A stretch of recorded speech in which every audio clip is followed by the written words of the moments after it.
Dimanche 24 juin, une foule de sportifs habillés en turquoise s'est chauffée vigoureusement sur la pelouse du stade Jean Moulin. Tous se préparaient à parcourir 10 km autour du Mont Valérien pour la 6e édition de la course de l'espoir.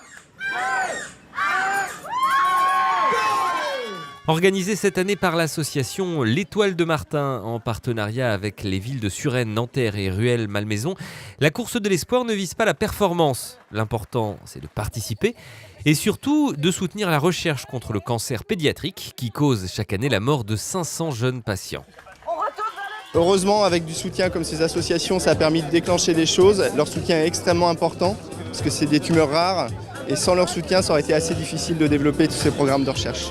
Moi, j'ai fait ma course, je me suis battu contre moi-même, mais il y a des enfants qui ont leur course au quotidien, qui se battent contre eux-mêmes pour vivre, pour sourire, pour s'amuser. Même ceux qui souffraient avaient l'impression de courir pour eux quelque chose de plus fort qu'eux. Sur le second parcours de 4 km non chronométré, l'allure était libre. Certains ont couru, d'autres ont marché. 2 jeunes patients de l'Institut Gustave Roussy se sont même fait transporter en goélette. Les enfants avaient bien entendu leur course. Les jeunes coureurs se sont donnés à fond sur 1 kilomètre, soutenus par leur famille, les bénévoles de l'organisation et des personnalités venues mettre leur notoriété au service de la lutte contre le cancer pédiatrique.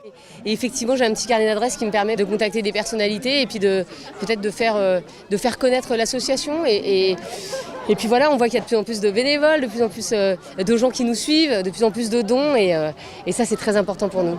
L'association L'Étoile de Martin a la chance d'avoir, depuis sa création, beaucoup de bénévoles très engagés, très fidèles, qui sont prêts à tout pour monter un événement, pour soutenir la recherche. Un événement qui a rapporté 125 000 € remis au docteur Jacques Grill et à ses équipes de recherche de l'Institut Gustave Roussy.